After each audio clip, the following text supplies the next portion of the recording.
J'explique toujours aux gens qui parlent avec beaucoup d'émotion, indignés d'ailleurs, que la religion en Chine est pourchassée et persécutée. Je leur dis laquelle? Alors ils me disent le christianisme. Je dis mais le christianisme c'est pas une religion chinoise. Le christianisme, le Christ, Jésus-Christ, cet homme si magnifique, si doux, si bon, a été envoyé en Chine dans une caisse d'opium.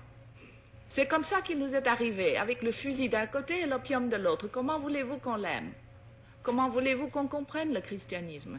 La première chose que les missionnaires faisaient quand ils étaient un peu casés, c'était durant les temps de famine et d'inondation, quand les pauvres paysans n'en pouvaient plus, de les convertir en leur donnant un bol de riz. Vous mangez, on vous baptise.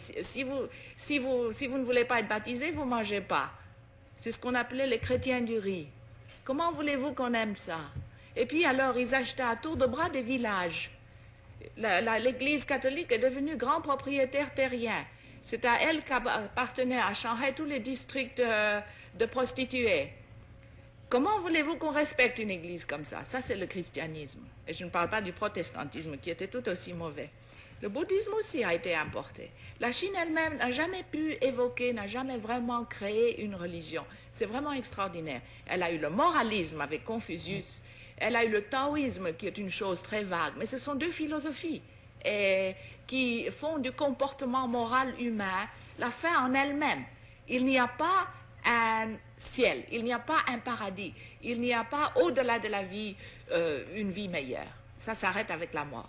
Il n'y a pas d'enfer non plus. Il n'y a pas d'enfer non plus. Il n'y a donc jamais eu de religion traditionnelle théiste en Chine? Non, pas vraiment organisée. Il y a eu un peu d'animisme et puis il y a le bouddhisme qui est venu de l'Inde, qui a subi quelques modifications. Mais la Chine elle-même n'a jamais évolué une religion. Mais elle a évolué des moralités, le confucianisme, le taoïsme, etc.